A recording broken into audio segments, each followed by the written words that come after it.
Selamat pagi, pripun kabare? Alhamdulillah kabarnya baik. Semoga Bu Is juga selalu sehat terus dan lancar dalam mengikuti itu ya Bunda ya. Begini Bunda, dalam pertemuan kali ini saya ingin mengajukan beberapa pertanyaan terkait jenengan sebagai pemimpin untuk pengambilan keputusan. Oke, ini apa Bunda? Ini Bunda. Selama ini bagaimana Anda dapat mengidentifikasi kasus-kasus yang merupakan dilema etika atau bujukan moral? Dalam mengidentifikasi kasus, kita harus mengetahui terlebih dahulu tentang dilema etika, yaitu kasus yang sama-sama benar ya Bunda ya. Kalau yang apa tadi bujuk moral itu di mana kasus itu benar dan salah. Jadi kita harus tahu dulu mengidentifikasi kasusnya seperti apa, seperti itu. Nah, setelah itu baru kita bisa mencari solusi atau menyelesaikan permasalahannya itu. Lanjut ya Bunda. Ya. Selama ini bagaimana Anda menjalankan pengambilan keputusan di sekolah Anda, terutama untuk kasus-kasus di mana ada dua kepentingan yang sama-sama benar atau mengandung nilai kebajikan? Oke. Untuk menangani masalah seperti itu, pertama kita harus tahu dulu mengidentifikasi permasalahan yang ada dan siapa saja yang terkait dalam masalah tersebut. Baru setelah kita ketahui semuanya, yang terlibat siapa, baru kita menganalisis permasalahan tersebut. Nah, setelah itu kita buat keputusan permasalahan itu harus gimana penanganannya agar segera dapat kita selesaikan bareng-bareng, kita musyawarahkan bareng-bareng antara kedua belah pihak yang terkait. Kemudian langkah-langkah atau prosedur selama ini apa yang biasa Anda lakukan, Bunda? Dalam menyelesaikan permasalahan tersebut ya Bunda ya. Langkah-langkah yang kita ambil yaitu pertama yang seperti tadi, kita identifikasi dulu permasalahan yang ada itu apa, terus pihak-pihak mana yang terkait. Nah, setelah itu kita menganalisis masalah tersebut dan membuat alternatif untuk mengambil keputusan yang terbaik untuk menangani permasalahan itu agar segera terselesaikan bersama.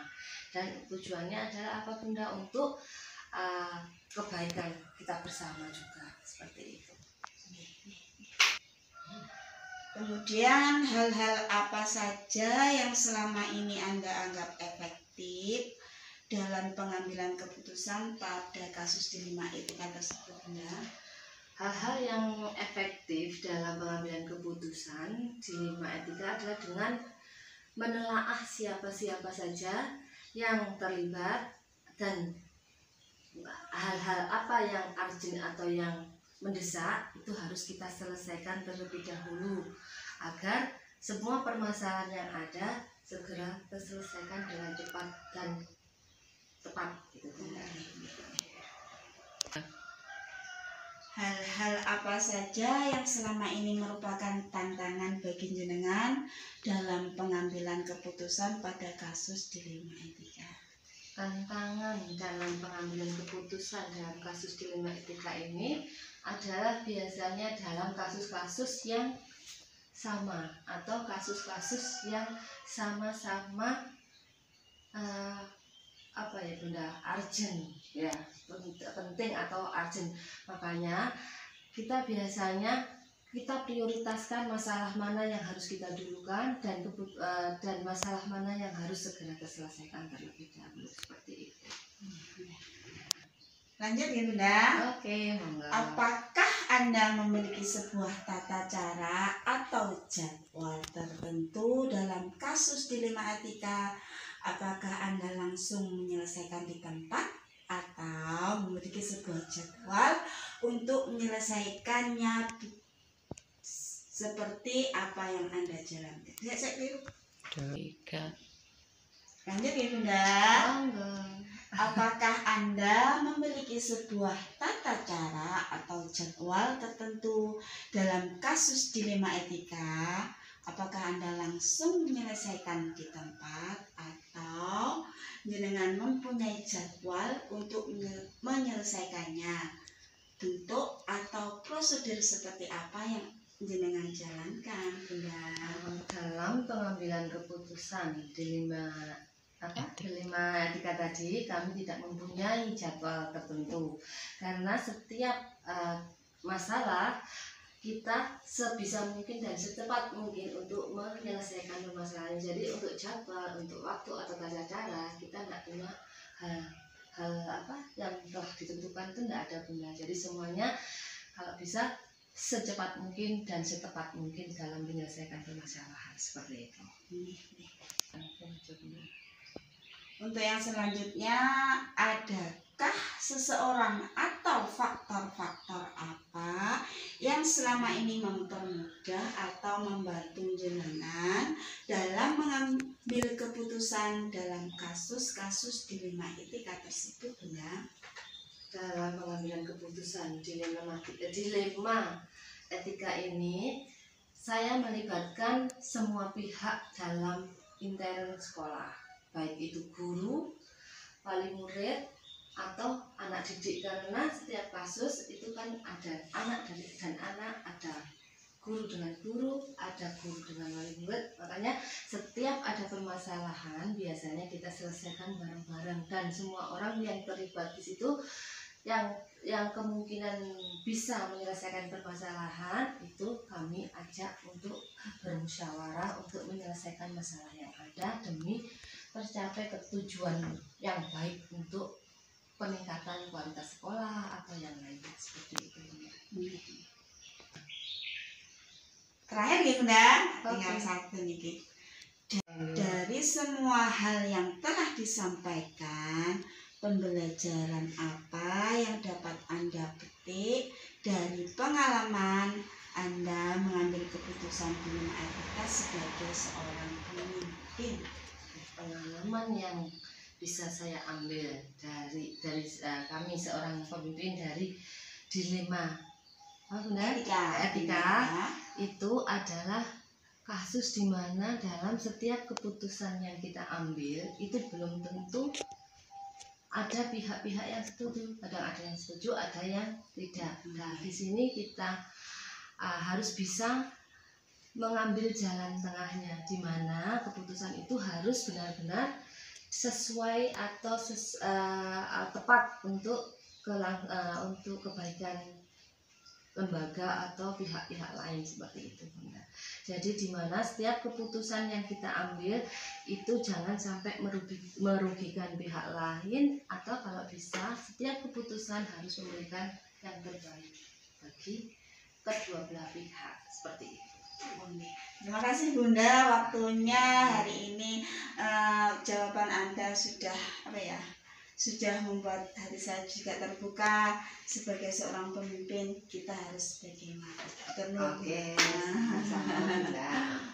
Terima kasih. Assalamualaikum warahmatullahi wabarakatuh. Waalaikumsalam warahmatullahi wabarakatuh.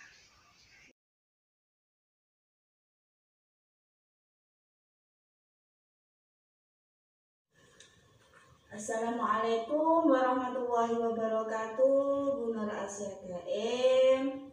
Waalaikumsalam warahmatullahi wabarakatuh. Bunda Istiqomah.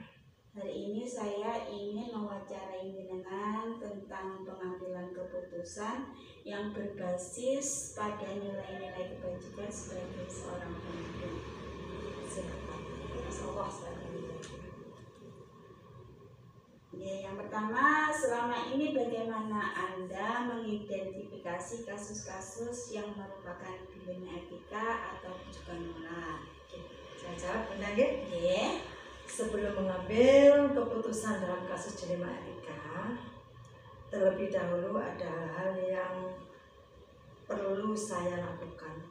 Antaranya seperti satu, mengumpulkan fakta-fakta yang terjadi. Terus kemudian siapa saja yang terlibat di dalamnya, menganalisis benar salahnya suatu dilema, membuat alternatif solusi, dan membuat keputusan dengan melihat lagi keputusan atau merefleksi keputusan-keputusan yang sudah kita putuskan untuk mengambil langkah-langkah dalam mengatasi sebuah dilema. Terus yang kedua, selama ini bagaimana Anda menjalankan pengambilan keputusan di sekolah Anda, terutama untuk kasus-kasus di mana ada dua kepentingan yang sama-sama benar atau sama-sama mengandung nilai kebencian. Saya jawab, adapun langkah-langkah yang saya lakukan untuk pertama mengumpulkan fakta dulu yang terjadi, terus menentukan siapa yang terlibat pada masalah tersebut, kemudian menganalisis benar salahnya, membuat alternatif solusi, membuat keputusan dan melihat lagi keputusannya atau merefleksi lagi keputusan-keputusan tadi. Terima kasih.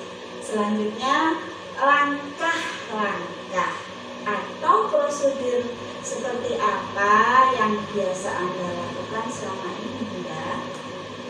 Adapun langkah-langkah yang saya lakukan selama ini, yang pertama mengumpulkan fakta yang terjadi, menentukan siapa yang terlibat, kemudian menganalisis benar salahnya, terus kemudian membuat alternatif solusi, dan untuk selanjutnya membuat keputusan dan lihat lagi keputusan atau direfleksi kembali. Selanjutnya, hal-hal apa saja yang selama ini Anda anggap efektif dalam pengambilan keputusan pada kasus-kasus dilema Anda? Hal-hal efektif dalam mengambil keputusan dilema etika merupakan pertama adalah dengan menelaah siapa yang terlibat, sifat urgen mendesak dan tidaknya kasus untuk segera diselesaikan. Itu merupakan hal efektif yang selama ini dilaksanakan.